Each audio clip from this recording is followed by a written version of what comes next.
Hi കൂട്ടുകാരെ, എല്ലാവർക്കും പുതിയൊരു വീഡിയോയിലേക്ക് സ്വാഗതം. ഇപ്പോൾ രാവിലെ തന്നെ എഴുന്നേറ്റ് ചായ വെക്കാൻ വേണ്ടി വന്നതാണ് കേട്ടോ. ചായയൊക്കെ വെക്കാൻ വേണ്ടി തുടങ്ങി.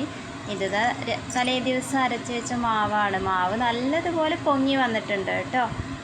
അങ്ങനെ മാവിൽ കുറച്ച് ഉപ്പിട്ട് ഇളക്കി വെക്കാമെന്ന് വിചാരിച്ച് ചായ അടുപ്പിൽ വെച്ചിട്ടുണ്ട്. അപ്പോഴേക്കും ചായ റെഡി ആവുമല്ലോ. അങ്ങനെ കുറച്ച് ഉപ്പൊക്കെ ഇട്ട് നല്ലതുപോലെ ഒന്ന് ഇളക്കുകയാണ്. ദോശയോ ഇഡലിയോ ഉണ്ടാക്കുക. ഇഡലിയാണ് ഞാൻ അധികം ഉണ്ടാക്കണത്. ഇഡലി ആവുമ്പോൾ എളുപ്പമാണല്ലോ. പക്ഷേ ദോശയാണ് സ്വത്തുവിനൊക്കെ കൂടുതൽ ഇഷ്ടം. അങ്ങനെ ഇഡലിയൊക്കെ അടുപ്പത്ത് വെച്ചു കേട്ടോ.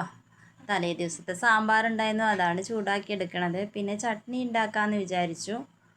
പിന്നെ ചട്നി ഒന്നും ഉണ്ടാക്കിയില്ല കേട്ടോ. അങ്ങനെ രാവിലത്തെ ഇഡലിയും സാമ്പാറൊക്കെ കഴിച്ചു കഴിഞ്ഞു. ഇത് വൈകുന്നേരം മീൻകറി ഉണ്ടാക്കുകയാണ്. കുഞ്ഞാവ് ഉറങ്ങണ സമയത്താണ് ഞാൻ മീൻകറിയൊക്കെ ഉണ്ടാക്കണത്. ഒരു തട്ടിക്കൂട്ട് മീൻകറിയാണ്. അങ്ങനെ ചട്ടിയൊക്കെ അടുപ്പിൽ വെച്ചിട്ടുണ്ട്. അതിലോട്ട് എണ്ണ ഒഴിച്ചു. പിന്നെ കുറച്ച് ഉലുവയിട്ട് കടുകിട്ടു. ഇഞ്ചി വെളുത്തുള്ളിയൊക്കെ അരിഞ്ഞിട്ടിട്ടുണ്ട്. പിന്നെ പച്ചമുളകും മുറിച്ചിട്ടു. കറിവേപ്പിലയിട്ട് തക്കാളി ഇട്ട് നല്ലതുപോലെ ഒന്ന് വഴറ്റിയെടുത്തു. അപ്പോൾ അതിലോട്ട് അരച്ച് വെച്ച തേങ്ങ കൂടി ഒഴിച്ചു കൊടുത്തിട്ടുണ്ട്. പിന്നെ കുറച്ച് ഉപ്പ് കൂടി ഇട്ട് കൊടുത്തു. ആവശ്യത്തിനുള്ള ഉപ്പ് ഇട്ട് കൊടുത്തു. പുളിയും ഒഴിച്ചു കൊടുത്തു കേട്ടോ.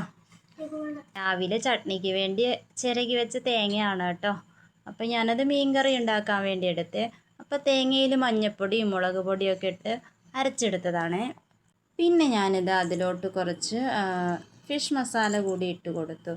ഒന്ന് നല്ലതുപോലെ ഇളക്കിയിട്ട് ഇനി ഇതൊന്ന് തിളച്ച് വരുമ്പോൾ നമുക്ക് മസാലയൊക്കെ തേച്ച് വെച്ചിട്ടുണ്ട് മീനിൽ. അപ്പോൾ ആ മീൻ കൂടി ഇട്ട് കൊടുക്കുക. ഇതാട്ടോ മീനിൻ്റെ തലയാണ്.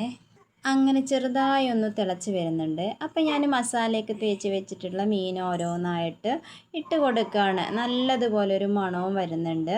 കുഞ്ഞാവ് എണീക്കണതിന് മുന്നേ പെട്ടെന്ന് തന്നെ മീൻകറി തയ്യാറാക്കാനുള്ള തയ്യാറെടുപ്പാണ് കേട്ടോ. അങ്ങനെ മീൻകറിയൊക്കെ റെഡിയായി. അത് കഴിഞ്ഞപ്പോൾ പിന്നെ കപ്പ വേവിക്കാമെന്ന് വിചാരിച്ചു. കപ്പ വാങ്ങിച്ചിട്ടുണ്ടായിരുന്നു. അതിൻ്റെ തൊലിയൊക്കെ കളഞ്ഞ് നല്ലപോലെ കഴുകിയിട്ട് ഉപ്പൊക്കെ ഇട്ട് ഉപ്പും മഞ്ഞൾപ്പൊടി ഇട്ടിട്ട് കുക്കറിൽ വേവിച്ചെടുത്തു. അപ്പോഴേക്കും കുറച്ച് മീനുണ്ടായിരുന്നു, അതും ഫ്രൈ ചെയ്തെടുത്തു. അപ്പോൾ ഇന്നത്തെ വീഡിയോ ഇത്രയേ ഉള്ളൂ. ഇഷ്ടമായ ലൈക്ക് ചെയ്യാനും കമൻറ്റ് ചെയ്യാനും സബ്സ്ക്രൈബ് ചെയ്യാനും മറക്കല്ലേ. ബായ്.